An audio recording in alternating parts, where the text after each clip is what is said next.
Everyone, welcome to This Day in Philly Sports History for April 2nd, 2025. I'm your host, Jim Montgomery. Welcome to a Wednesday edition of the podcast. Happy Hump Day to everyone out there. As we always do, let's start off with a little housekeeping. Be sure to follow me on social media, Jimbo_Mont on Twitter and TikTok.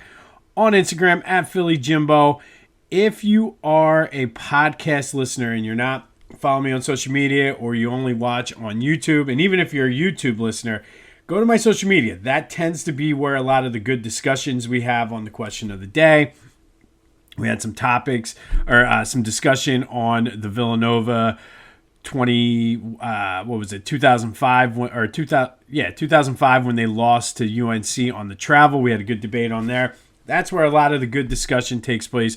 So whether you're listening on Spotify, Apple, Google, wherever, hit me up on the social media because there is where we have the discussion, and as well as I do put clips and highlights and newspaper clippings and just different things from whatever event we're talking about. Don't really want to mess with that on YouTube because they tend to be very heavy-handed with copyright stuff. So be sure to hit me up on social media. Join the discussion. We get some lively debates. The Tush Push one, lots of people had lots of opinions and very strong ones on the Tush Push. So all of that is occurring on my social media, whether it's Twitter, TikTok, Instagram, Facebook, LinkedIn, wherever. So be sure to hit me up there. But obviously subscribe to the YouTube channel, Jimbo_Mont. Trying to figure out a way to still, and again, with my day job, it does get tough sometimes to do some things, but I have a list of things to work on once spring break comes and the school year ends. So stay tuned for that. And while we're at it, I do this every now and then just because I tend to get a lot of questions about it. And over the past few weeks, lots of questions have been coming in, whether in person, through social media, DMs, whatever, about my process. And I guess I'll give you a peek behind the curtain, as I always like to say. And no, I do not know all of this stuff off the top of my head. Obviously, I remember the games. I remember what happened, but my brain definitely is not a walking encyclopedia. But a lot of prep work and a lot of time and effort is spent on prepping for this podcast. Usually about once or twice a month, I'll take a few hours, plan out the next month, and do the research, see what fits for sort of the vibe of Philly sports for that time frame, and then kind of map it out. So April, every single day in April is already mapped out. And then usually I'm 3 months ahead when it comes to the special thing we do. And obviously every now and then things come up, but I'm already planning the tournament for this summer. So stay tuned for that. So but my brain is always working. So if I hear something, I think I've mentioned this before. I don't know if they're doing it this year because I haven't listened to too many games so far, but on the Phillies, they used to do the Chick-fil-A nugget of the game or something along those lines. And it was this, whatever happened in Phillies history on that day. Get a ton of ideas from that. Like my antenna are always up looking for things. I have a spreadsheet with about 50 tabs on it that I'm constantly adding and doing things for. I have about 50 Fridays with AI ideas. So my brain is always working. And then the other question I always get is every day I do write out notes. And I'm very old school. I probably should start saving these. I throw them away at the end of the day. I think I mentioned this and maybe I didn't. Been jotting these down since February. And in the process, I guess, and I don't even know if it's going to come. I don't mention it. I probably won't mention too much about it. But I'm thinking there might be a coffee table book in this podcast somewhere. So I'm kind of outlining and doing some things with that. But very old school with legal pads, Amazon. I go through about every 2 months, 3 months. I go through these. It is not 100% scripted. I get that question a lot. I jot down my notes, and I highlight certain things, and it's very, sometimes on here, I can't read my own writing. So just kind of look at my notes. You might hear the pages sometimes flipping as I go. Very old school when it comes to that. Probably, like I said, should save these and digitize them somehow to give me better notes and probably save me time in the future. But each night I spend maybe an hour kind of formatting and setting up sort of the call sheet, I guess, is what it would be on the rundown of what we're going to talk about. So every now and then, like I said, I like to pull back the curtain and let you know sort of what my process is and assure you that there is a ton of work. And then throughout the day, like my phone's constantly going off. Like I get all kinds of messages. I'm constantly checking Twitter, checking different websites, and just seeing what goes on. I listen to 94 whenever I can to kind of get a vibe, and sort of that's how I craft each show every day. So there's a little peek behind the curtain, but I did get a lot, especially at March Madness. Do you script it out? And no, this is not scripted out. When I first started, I used to script it out and basically read off the screen, and then I felt like it wasn't authentic. So now it's just literally bullet points, and that's why sometimes you hear me say a lot, and some of you probably will now not be able to unhear me saying but as I said, it is not scripted, and it just, like I said, a little peek behind the curtain. Be sure to check out my boys there was one, by the way. Be sure to check out my boys over at the Clashing Conferences podcast. Lots of great things happening with their sports fan network. Go to clashingconferences.com to see details about how you can get involved and what they have going on. And then, of course, you can hear their podcast wherever you get your podcasts, as well as on YouTube. Great group of guys in the network. So go to clashingconferences.com and see how you can get involved. And then check out Ryan and the crew over at Philly Goat. We'll get more into the Tush Push, but still time to get your Tush Push old school Tecmo Bowl shirt from Philly Goat before they do ban it. If you played Tecmo Bowl and grew up with it, you know exactly what I'm talking about. It's an awesome looking shirt. Probably would be an unstoppable play in Tecmo Bowl, especially with Bo Jackson. So go to Philly Goat, check out their double bogey down golf shirts, the fans, all kinds of Phillies gear. Use the promo code Jim Montgomery to take 10% off your order. That's phillygoat.com, promo code Jim Montgomery to take 10% off of your order. All right, so the Tush Push. They tabled it until at least May. And everything I heard from the commissioner, from reporter Adam Schefter reporting, I was listening to Elliott Shores Park, gave a live update yesterday on 94.1. It does appear that this will eventually get banned, at least in the iteration that we know of it. I think they tabled it because they did not necessarily have enough votes, which I think is weak. But I'm anxious to see how it plays out. I think what they're going to end up doing, which we talked yesterday, Bill from Flowertown was very adamant about that on my Facebook page, that the rule should have never been changed in the first place. You should not be able to push an offensive player. I mentioned the Reggie Bush, Matt Leinart, USC in the national championship game. So it does appear as though it will be voted against, but people are very outspoken. You have people saying it's not a football play. You have some coaches saying, well, learn how to play or stop it, and you won't have this problem. I'm anxious to see what it comes up with, but like I said, to me, it comes off very petty. And look, I can be petty sometimes, but this is just, hey, we can't stop it.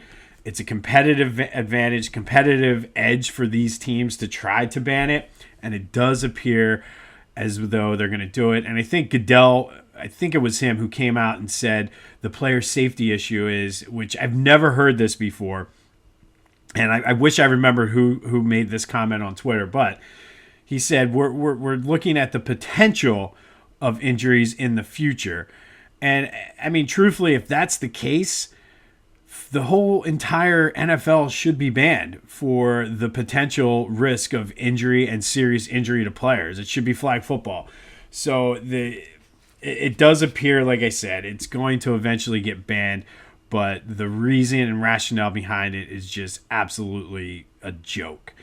But go to Philly Goat and get the Tush Push shirt before the Tush Push gets banned. Some positive Eagles news, though. They did change a couple rules yesterday. It does appear that the overtime rule that the Eagles proposed, a version of that, it did get passed. Basically, each team will have a chance to score. So the way it's set up now is if the team comes down, scores a touchdown, game over, the other team will get a chance to top that. But I think they're going to make it a 10-minute overtime period during the regular season as opposed to 15, which I'm good with. I mean, give the team a chance to come down. Fine with that. But the other good news, the teams can wear alternate or throwback jerseys now 4 times a season, which I think what that will do is obviously more opportunities for Kelly Green. But I think what this probably will do is allow them to wear them on the road. So you might see the Tampa Bay Creamsicle versus the Kelly Green Eagles down in Tampa. I don't know, again, if that's something the Eagles would even do. But as much as I love the Kelly Green jerseys, I really like the black. So if they could keep one game per year with the black jersey and then throw in a third Kelly Green game, I'm all for it. So I guess we'll get that once the schedule comes out. We'll see what that. So I guess that's somewhat of a positive news out of the owners' meeting. Sixers, 52nd starting lineup, 52nd different starting lineup this year, setting an NBA record for most starting lineups, which I find bizarre to me that the entire time they were doing the process, they didn't even come close to this record. So 52 different starting lineups. They lost 105-91 to the Knicks. Knicks fans were all over Twitter talking trash, and it's like, really? Like, you're going to get excited about sweeping this Sixers team? Congratulations, guys. You certainly earned that. But it was the 9th straight time the Sixers lost. Now, I've been talking a lot about that lottery positioning and where they need to be. Currently, they're in the 5th spot, 2 games above the Nets for the 6th. And we know the pick is 6th round protected. But how important is it for the Sixers to move up as much as possible? They're only a game and a half behind the Pelicans for the 4th spot. And I saw this on the Inquirer this morning, which I check the Inquirer every day before I get on, again, peeking behind the curtain. But if they're in the 6th spot, there's a 46% chance that they'll keep the pick. When they move up to the 5th spot, that becomes a 64% chance that they'll stay within where they need to keep that pick protected.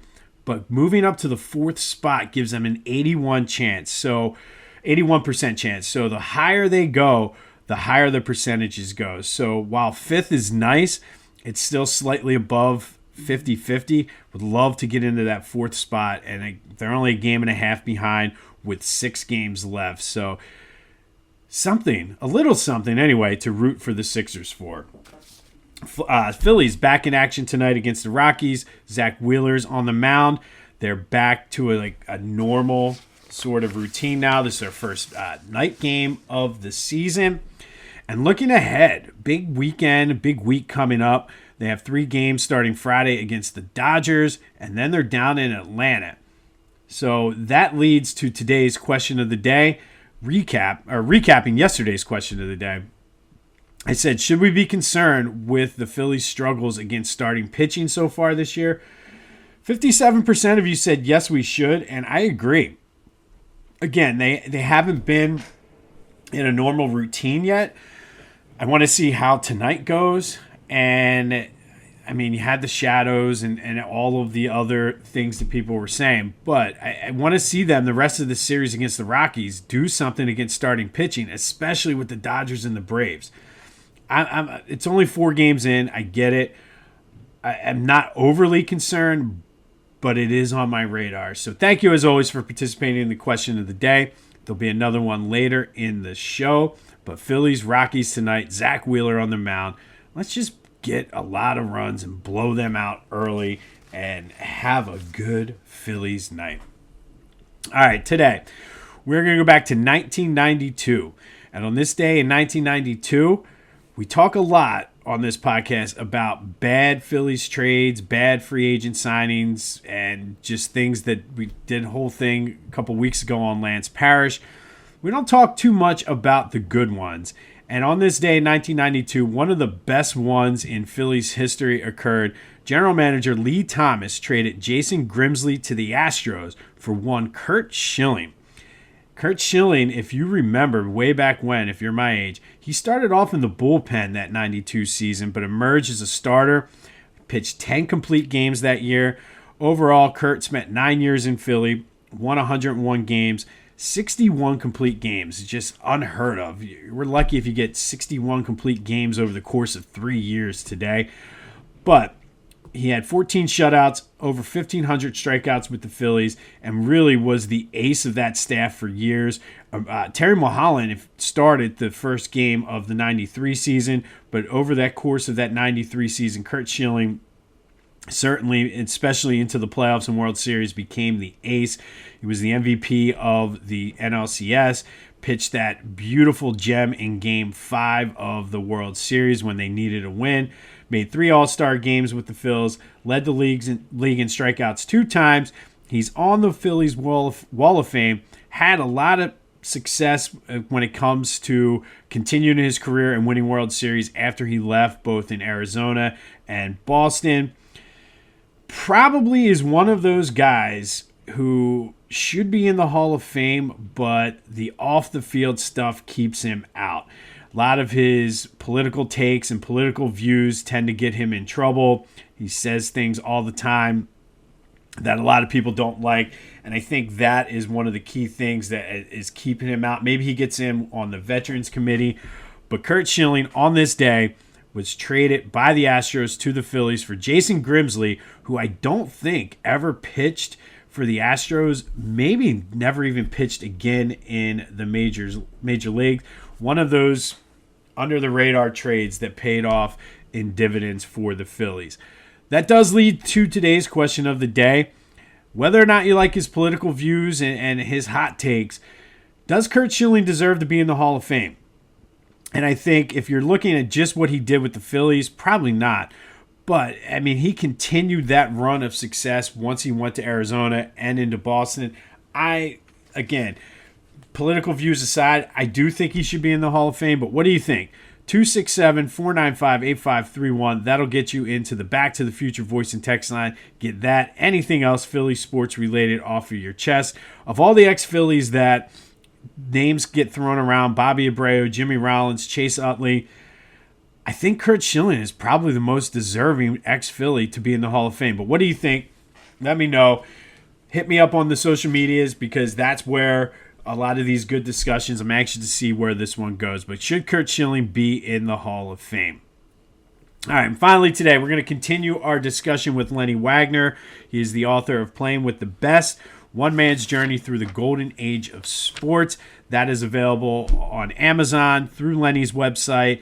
If you're an audiobook listener like I am, it's also available on Audible. Lenny will be at the Mount Laurel Historical Society next week on April 8th at 7 p.m. to do a little presentation and sign copies of his book. All the information you need for that is in the description. And yesterday we talked a lot about Walter French's early career with the A's, how he got hooked up with Connie Mack and even on his radar. He was dismissed from the Naval or the Army at West Point for grades. Randomly talked to one of Connie Mack's scouts on a train ride from the Army-Navy game, and the rest, as they say, is history.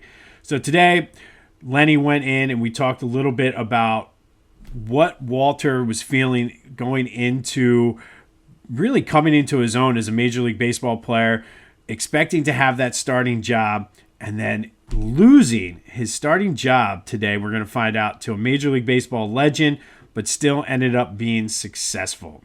So here is Lenny to talk about Walter losing his starting job to a Major League legend. But then the 1926 season, he plays the full season. He's one of the starting right fielders. He bats over 300. Only Al Simmons has a better batting average than he does in 1926. And everything looks to be in order for him to, play a lot again in 1927. And again, here's where, other forces at work come into play. There's a gambling scandal in baseball That includes Ty Cobb and Tris Speaker, who were considered at that time to be the greatest players. Prior to Babe Ruth, they were considered the two best players. So it was pretty shocking when they both on the same day resigned, said they were going to retire. Everybody's like, why? They're still playing really well. And anyway, there was a gambling scandal embroiled in, and we go through it in the book in some detail. And they're eventually cleared by Judge Landis, who's still the commissioner of baseball then. They're cleared, but the Tigers, in the case of Cobb, and the Indians, in the case of Speaker, released them. So now a lot of teams obviously have an interest in them. Even though their best days were behind them, they still were good draws, So Connie Mack went hard after both of them. He did sign Ty Cobb, and Cobb joined the Athletics in 1927. So that cut into Walter's playing time a little bit, but then there were a series of injuries on the part of Cobb and the part of his other outfielders. So Walter ended up playing about 3/4 of the games and had another big season, hit over 300. And coming into the 1928 season, I think he felt that, things were going to really be good for him because no one expected Ty Cobb to come back for one more year. Thank you, Lenny. I mean, gambling scandals, not so much. It's not things are not so much different than what they are today, especially with two of the game's biggest names. Like that would be the equivalent of like Bryce Harper and Manny Machado having a gambling scandal. It's just crazy. But thank you, Lenny. Looking forward to talking with you again tomorrow. Tomorrow we're going to talk about his retirement, his comeback, all based on a dream he had, as well as becoming a World Series champion. So stay tuned for that tomorrow. Again, you can catch Lenny's book, Playing with the Best, One Man's Journey Through the Golden Age of Sports, wherever you get your books. It's on Amazon, through his website, Audible if you're an audiobook listener, and you can catch him at the Mount Laurel Historical Society, April 8th at 7 p.m., doing a little presentation and then signing copies of his book. On this day in 1992, Phillies traded Jason Grimsley to the Astros for Curt Schilling in a move that ultimately would pay off in dividends for the Phils. Curt, though, did have a ton of success after he was traded away. And that is the question of the day. Is Curt Schilling a Hall of Famer? Let me know your thoughts on that. Very anxious to see the discussion today for that. We'll have more on the Phillies Rockies tomorrow, as we'll continue to monitor the NBA standings to see where the Sixers end up. As I mentioned, the higher they go, the higher those percentages goes up. So I certainly like an 81% chance, way better than a 46% chance. So Sixers, throw out starting lineup number 53, 54, and 55 this season. Why not? I'm available. I could play some power forward, and I certainly could help get the job done with tanking. So hit me up. You know where to find me. This has been This Day in Philly Sports History for April 2nd, 2025. My name is Jim Montgomery. Go have yourselves a Wednesday, and until next time, I'll see you when I see you.